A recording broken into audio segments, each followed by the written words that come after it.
because I'm curious if we have anybody watching on YouTube. We may actually. I think we probably have some people that are curious. Okay, and here we go. Okay. All right, so we are now streaming to YouTube, and we have a quorum. We may have others join us. Oh, we do. Hang on. Let me let Brendan in.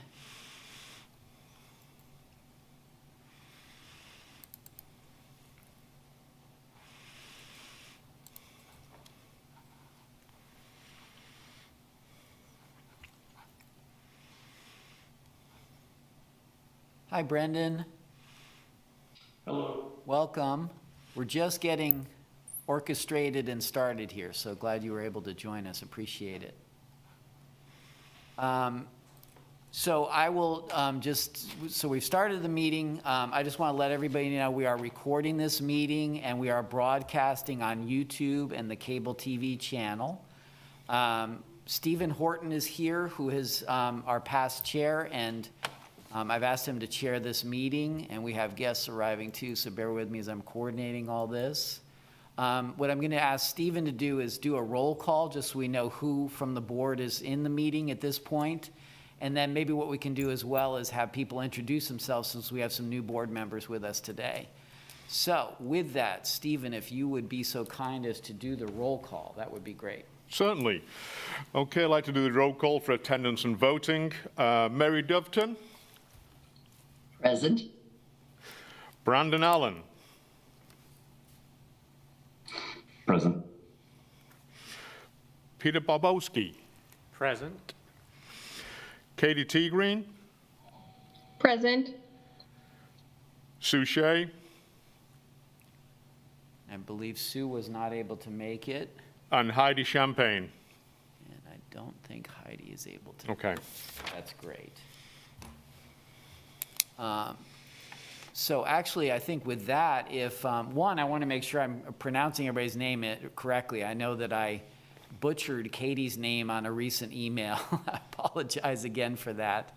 But if you can introduce yourself and just give us just a little background on the area you represent related to the Transient Guest Tax Board, that would be great.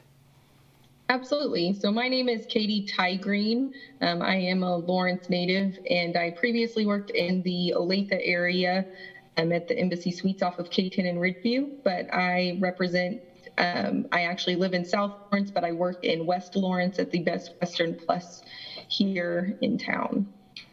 Great. Thank you. And Brendan? Yeah, so Brendan Allen. I also am originally a Lawrence native and moved back about 12 years ago.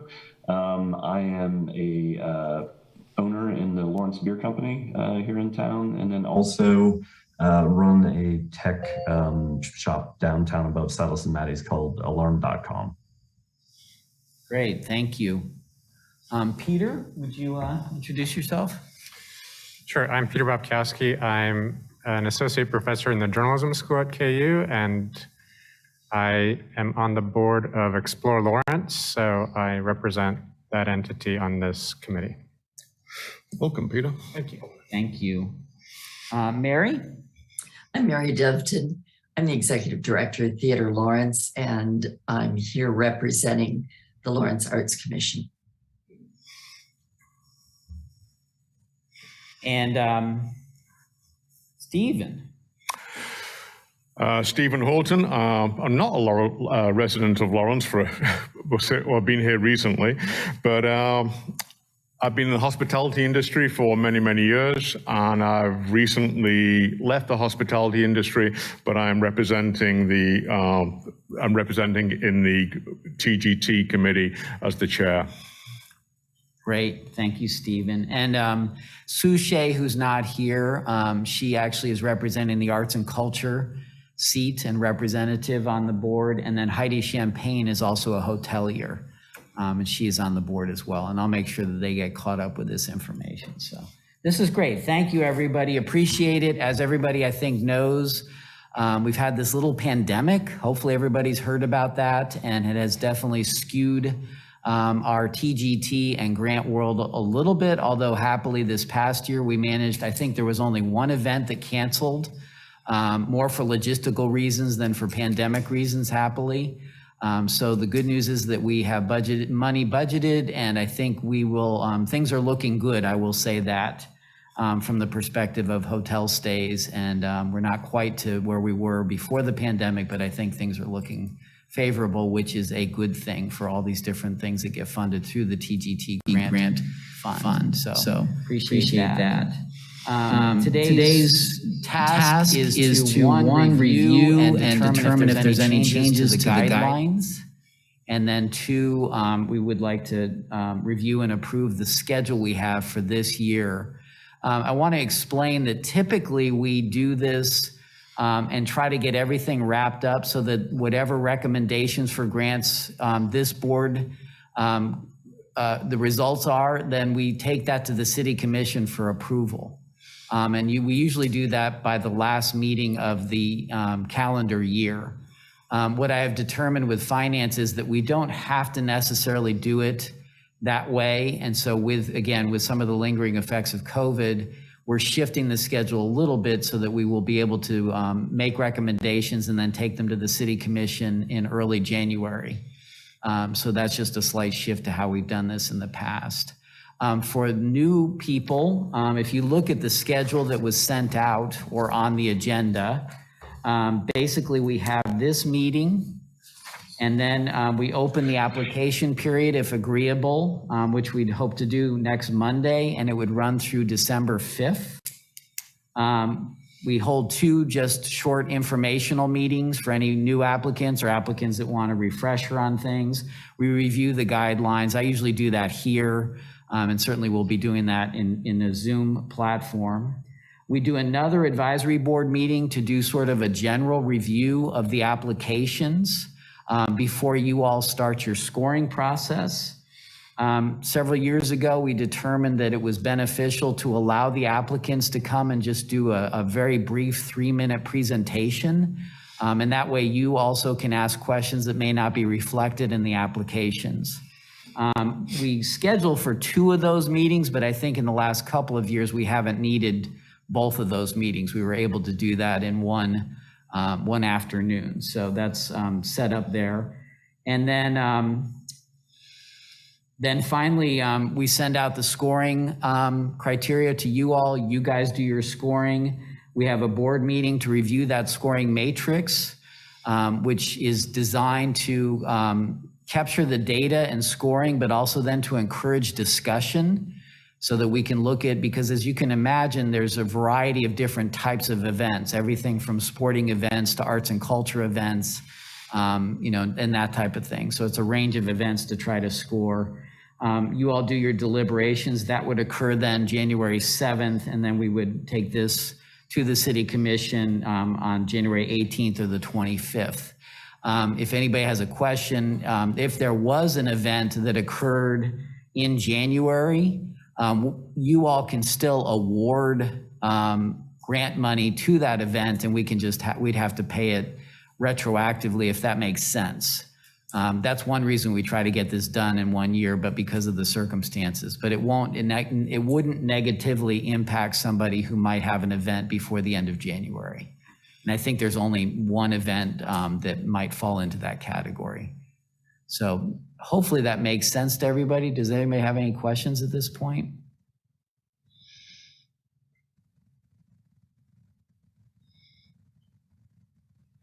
Hearing none. Sorry, and I'm jumping around, but if the schedule is agreeable, there's no other discussion, it'd be great to get your sense of if this is going to work or not.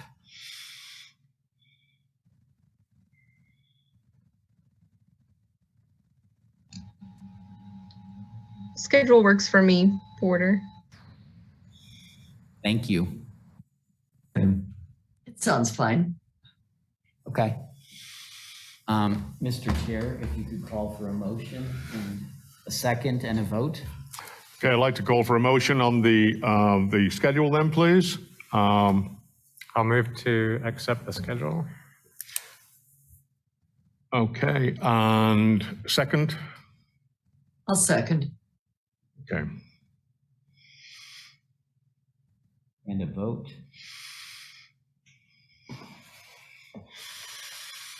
And on the vote, I'm going to ask that you do the roll call so that anybody listening on YouTube will be able to hear that. So go ahead and ask for a vote and go ahead and read the roll call for the vote. Okay. Okay, so using the roll call will be Mary Doveton, you seconded. Yes. Brandon Allen, Aye. Peter Bobkowski, Aye. Katie T. Green, Aye. and Sue Shea and Heidi Champagne are absent. And your vote, Mr. Chair? Aye. Okay. Great. Thank you. And then the next topic is the guidelines, and I'm hoping you all had a chance to review those. They are linked in the agenda. And these are the guidelines. Basically, no great changes, updated from the last set of guidelines. Hang on, I could share my screen here so people can see this.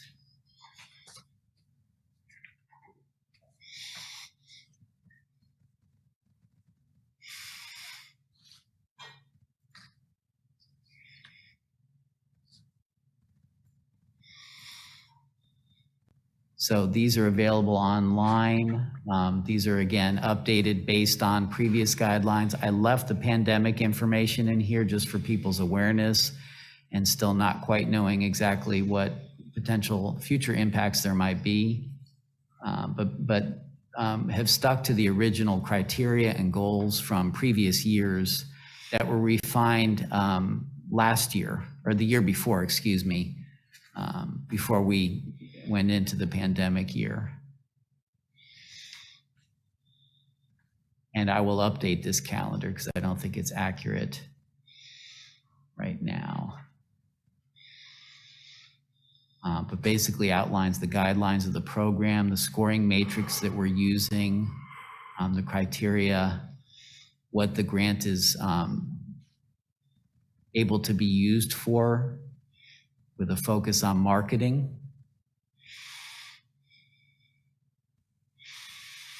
And how everything is going to play out, our connection with Explore Lawrence, and including information in our grant materials so that they are included in being able to help promote events. And then application information, which we also have online. This is the letter we share. So I leave it to the board.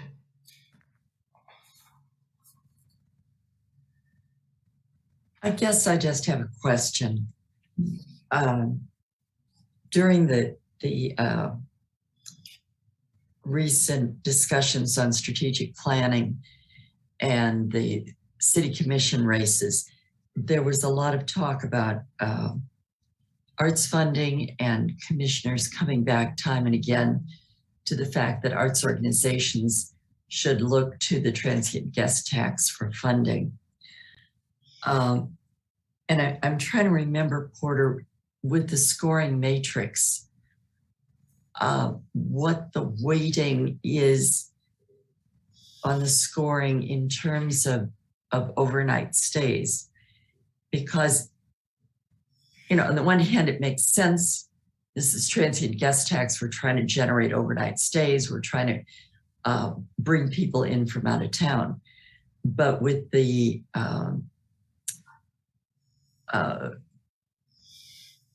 commissioners telling arts organizations to apply through transient guest tax when many of the arts organizations target populations within our community. I know we're on a tight time frame and this might not be the year to address that, but I think at some point maybe that should be revisited.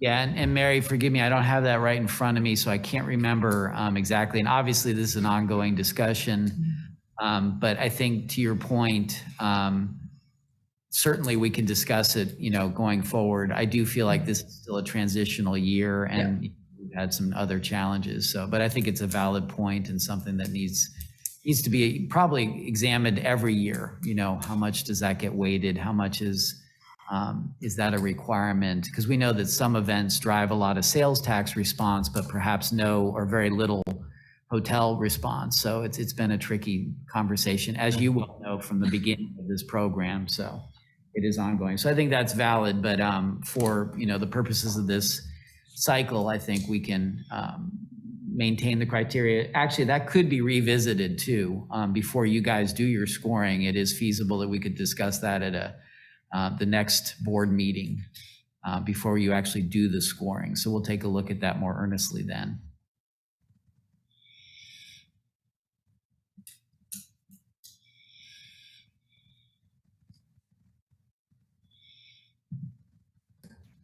Just a quick question too, if you'd entertain it, since I'm new, I don't actually know, how does it, how do we find out how much the pot is that's being divided, or do we actually decide how much each gets, or do we just decide if they qualify for it and are selected? I'm sorry for not knowing that.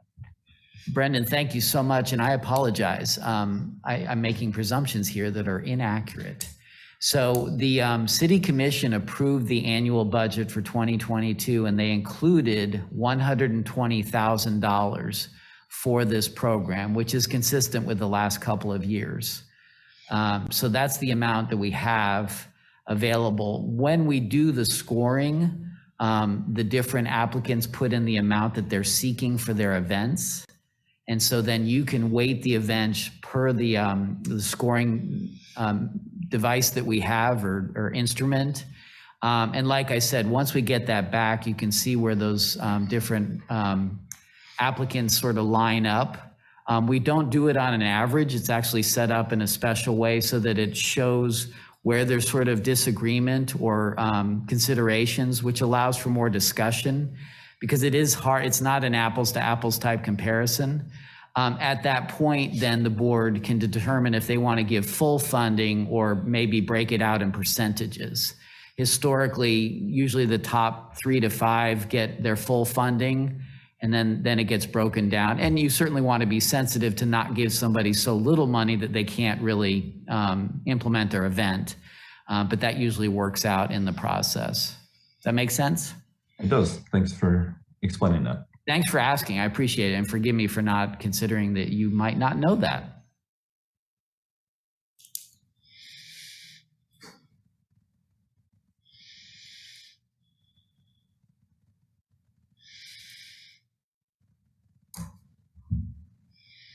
If there are no other questions or thoughts, I'm going to lean back on our chair. I think there's one other item we need to discuss is, we've talked about that when groups are making trying to get their money for their functions, that after 4 years, there is a gap year. So therefore they cannot continue to the 5th year. However, 2020, due to the COVID there, are we going to include the 2020 into that 4 years? Are we going to say to the people that if that was their 5th year, then they can come back? I think this needs open to discussion in regards to how we're going to move forward with the groups that have attained their 4 year and now they need a gap, and 2020 was a gap for everybody, or the people who they had their last year was their gap year, but it was COVID as well. I think we need to resolve that before we actually move forward with this. Has anybody got feedback on this?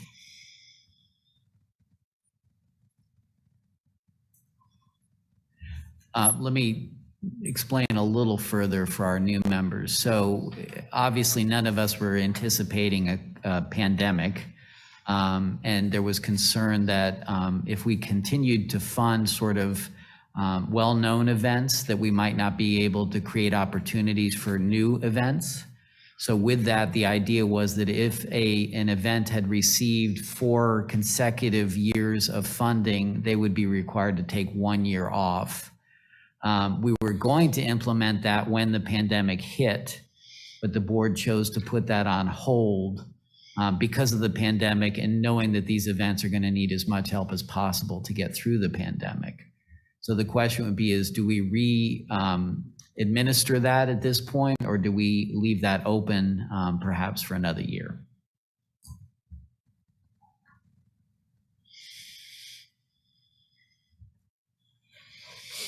Well, I'll speak on behalf of arts organizations. Most of us are pretty desperate. Not desperate, but certainly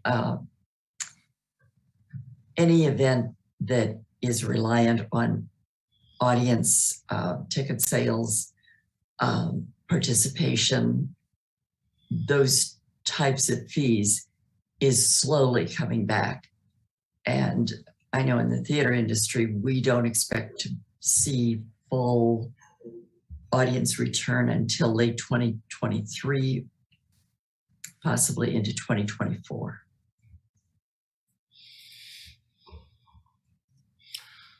Thank you, Mary. I would say since the pandemic is still ongoing, maybe this sounds like a worthwhile guideline to add, but maybe not this year. I think we should probably open the door as wide as possible for these organizations. So the companies or the entities that had already completed their 4 years, you're saying that they can come back to the table now because 2020 was an off year for them. And then the companies that hadn't completed their 4 years, but they were coming up to the fourth year, to the fifth year now, you're saying that they can also come back to the table. So there are some groups that were forced, so to speak, have a gap year in 2020. So, is that, because I don't see that in the guidelines, so was that an official rule, or? No, the guidelines actually did state that after 4 years that groups would take a break. And so this break during 2020 seems to have thrown a wrench in the works, one might say, because people who were detained 4 years and then 2020 was their off year, well, everybody's taken an off year. I like your suggestion of getting as many people back to the table as possible. That certainly is one way to go. But then we would have to take a vote on how we're going to move forward with this.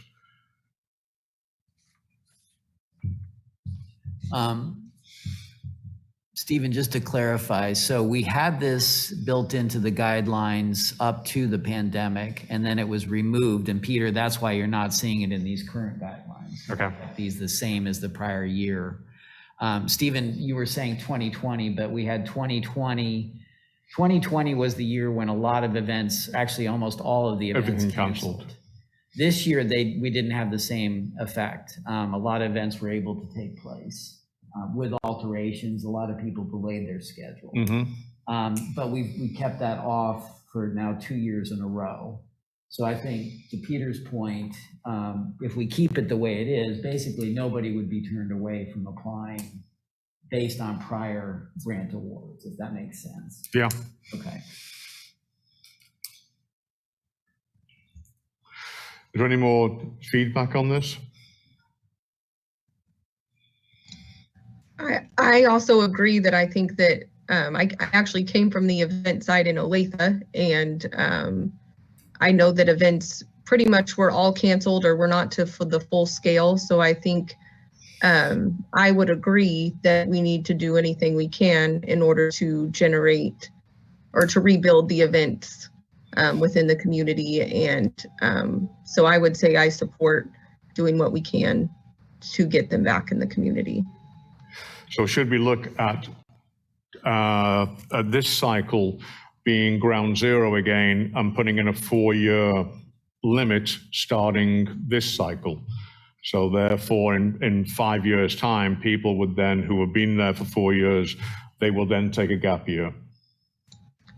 Yes, I basically see it as a reset for everyone, and going forward would be the start of 4 years is how I was seeing it. Okay.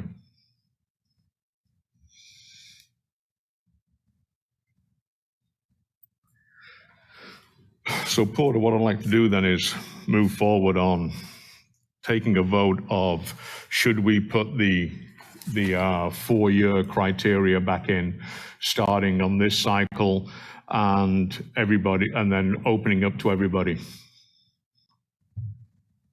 So to make sure I'm understanding, so what you're saying is to put to restart the 4-year criteria as of 2022? It would be, yes. Okay. So basically everybody would be eligible for next year's grant program, but then we are restarting that clock for 4 years afterwards. Yes, we've had 2 years, which has interrupted just about every activity out there. And this gives, as Peter said, everybody the opportunity to come back to the table. Okay. I did have just one thought or question about that, and I don't know how it normally works, if it's the same groups always every year, but I guess if you restart it all at once, though, do you run the risk in that all the groups are then not eligible in that same year instead of being staggered?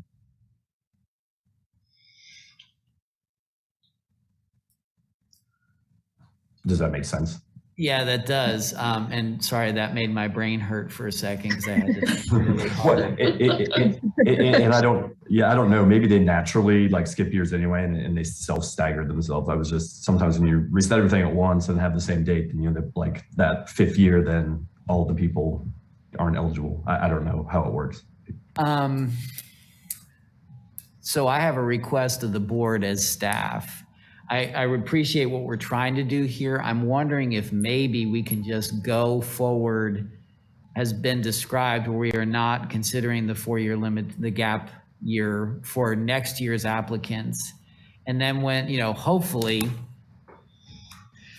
when things get a little bit back to normal, typically this board would have been meeting sooner and would have been discussing the guidelines and that type of thing. Again, because of the pandemic, that didn't happen. So I'm wondering if instead of trying to apply this to next year's guidelines. What, could you speak up a little bit? Yeah, sorry. I'm wondering if to apply this to next year guidelines, if maybe we just do a pause and then revisit this as the board for 2023. That makes sense? Okay. So if I'm with everybody, everybody's amenable to going ahead and not having the gap year requirement for next year's applications. Is everybody nodding? And then maybe instead of trying to build this into the guidelines for next year, we could build it into the 2023 guidelines and determine later as to how we want to do that. Does that make sense to everybody? Yeah. Okay. Because I think Brendan brings up a good point that would take more consideration as to how do we stagger that, so we don't necessarily have a whole lot of events not receiving funding. It's an excellent point. And I need to, frankly, just let the dust settle from all this COVID stuff before I can really get a handle on things again, because it has been extremely disruptive. So I appreciate that. So a motion? Yeah, I'd like to motion that this year we do not enter into any gap year, but however, we will postpone it until 2022 for the 2023 cycle, whereas the board will revisit this and decide at that time how they will move forward. Perfect, thank you. Okay, Mary? Hang on, you need a second. This is Brendan. I'll second that. Okay, now roll call. Okay. Mary Doveton? Aye. Brandon Allen? Aye. Peter Bobkowski? Aye. Katie T. Green? Aye. Stephen Horton? Aye. Sue Shea and Heidi Champagne are absent. Excellent. Okay, this is great. We can get the program started, and we will work on getting this up and running from Monday and make an announcement so people to know that the application is open, and I'll make the adjustments in the guideline about the changes to dates and that type of thing. Appreciate everybody's help. And the next the next meetings we'll have is on December 10th to review the applications before we go into the 3-minute presentations, which we'll do in some sort of hybrid format. Great.